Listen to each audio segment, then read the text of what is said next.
بسم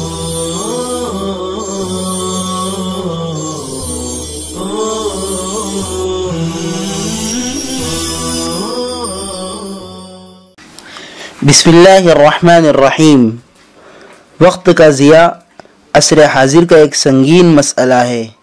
انسانوں کا ہر طبقہ اس سے بے حد متاثر ہے اور موبائل اور بے سود امور میں اپنا وقت ضائع کر کے بڑا خسارہ مول لے رہا ہے۔ ہمارے طلباء اور علماء بھی اس کا شکار ہیں۔ لہذا وقت کی اہمیت پر شیخ عبدالفتاح ابو غدہ رحمہ اللہ کی کتاب قیمت الزمن عند العلماء کی تعلیم شروع کی جا رہی ہے۔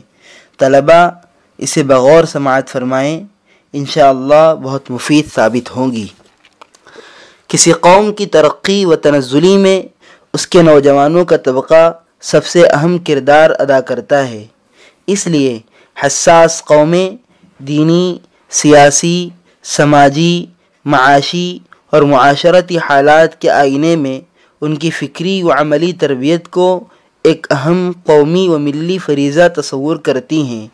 اس کے برعکس اپنے ذاتی مفادات کی محافظ ایک آمریت پسند طاقت سب سے پہلے قوم کی اسی ریڑھ کی ہڈی کو نشانہ بناتی ہے۔ اس لیے نوجوان نسل کی حفاظت قومی وجود کی حفاظت کے ہم معنی ہے۔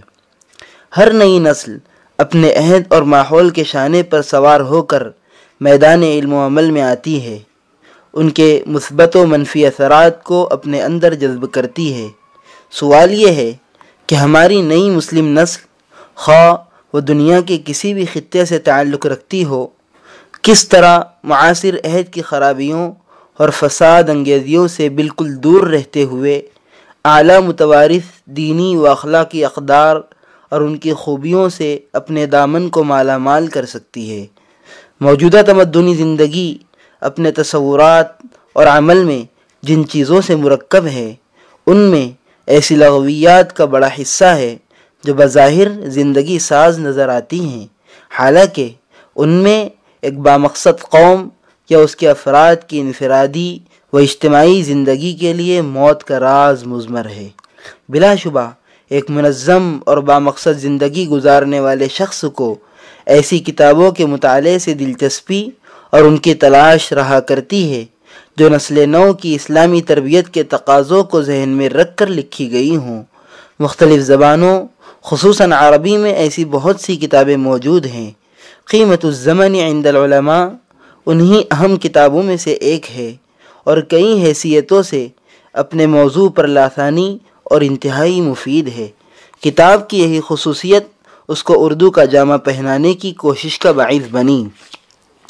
جہاں تک اس کتاب کے مضامین و مشمولات کا تعلق ہے تو اس میں وقت کی قدر و قیمت، قرآن و حدیث میں اس کا مقام، علماء سلف کے حصول علم، شغف مطالعہ، تدریسی و تصنیفی انہماک، ان کی جان سوزی، شب بیداری و سحر خیزی اور افادے و استفادے کے حیرت انگیز و سبق آموز واقعات، کثیر التصانیف اور نابغ روزگار شخصیات کے معمولات حیات، وقت کے تعلق سے انسانی زندگی کے مختلف مراحل کی ترجیحات، اس کو کارآمد بنانے کے طریقوں اور اس کی ناقدری کے نقصانات کو اثر انگیز و دل نشین پیرائے بیان میں پیش کیا گیا ہے۔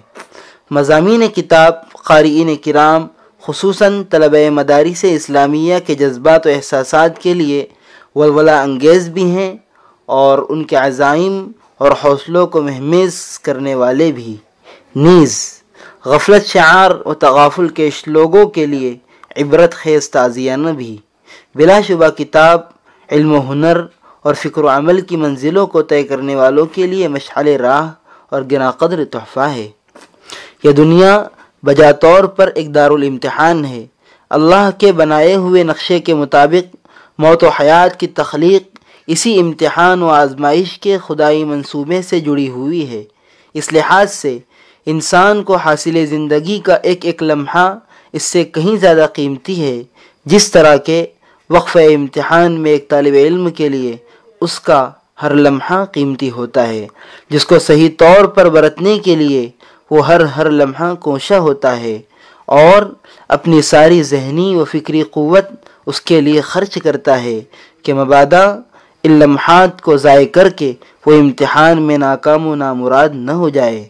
لیکن انسان اپنی زندگی کے اوقات کی اس حقیقت کو آسانی کے ساتھ فراموش کر دیتا ہے۔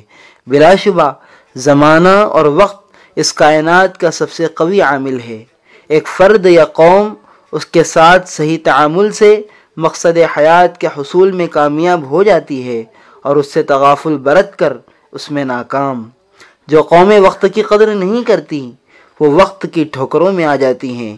زمانہ ان سے انتقام لیتا ہے اور تاریخ ان کے حال زار پر آنسو بہاتی ہے۔ وقت کی اسی اہمیت کی بنا پر اللہ تعالیٰ نے قرآن میں زمانے اور وقت کے مختلف حصوں کی قسمیں کھائی ہیں۔ حدیث میں اس لیے متنبہ کیا گیا ہے کہ بروز حشر عرصہ حیات کے صحیح و غلط تصرف سے متعلق سوالات کیے جائیں گے۔ وقت اللہ کی جتنی زیادہ قیمتی دولت ہے وہ اتنی ہی عرضہ اور عام ہے۔ اس کی تقسیم میں کسی فرد، جماعت یا قوم کے ساتھ کوئی امتیاز نہیں برتا گیا۔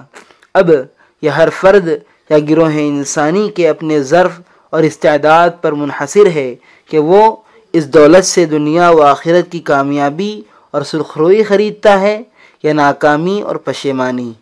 ماضی کے اسباق کی روشنی میں حال کی تاریخ اور مستقبل کی منصوبہ بندی وقت کے صحیح استعمال سے عبارت ہے۔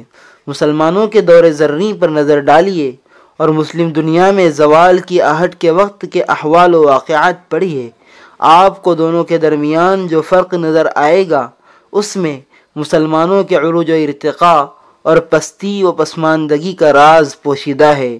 دور نہ جائیے، ہندوستان میں عہد مغلیہ کے آخری ادوار پر نظر ڈالیے، شاہان عود کی سوانح حیات پڑھیے اور ان کے مشاغل و معمولات کا مطالعہ کیجیے۔ اضاعت وقت کا وہ کون سا طریقہ اور مشغلہ ہے جسے انہوں نے نہ اپنایا ہو؟ لہو و لعب کی وہ کون سی نوع ہے جس میں وہ گرفتار نہ ہوئے ہوں؟ تاریخ کا یہ باب نہایت دردناک اور عبرتناک ہے۔ قومی زندگی میں لمحوں کی غفلت صدیوں پر اثر انداز ہوتی ہے، سو وہ ہوئی۔ افسوس کہ دوسری قوموں کے لیے جو بیداری کا وقت تھا وہی مسلم قوم کے سونے کا۔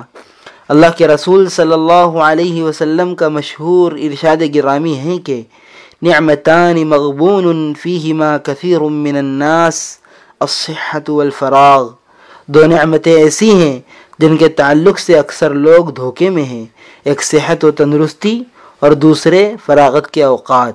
اسی لیے آپ صلی اللہ علیہ وسلم نے امکان کی آخری حد پر بھی وقت کے صحیح استعمال اور کار خیر میں مشغول ہونے کی لوگوں کو تلقین فرمائی۔ چنانچہ ارشاد فرمایا، اگر قیامت برپا ہو جائے اور تم میں سے کسی کے ہاتھ میں کوئی پودا ہو تو اگر وہ اس بات پر قادر ہو کہ اپنی جگہ سے اٹھنے سے قبل اس پودے کو زمین میں لگا دے تو اسے چاہیے کہ وہ اسے لگا دے۔ بقی آئندہ انشاءاللہ تعالی۔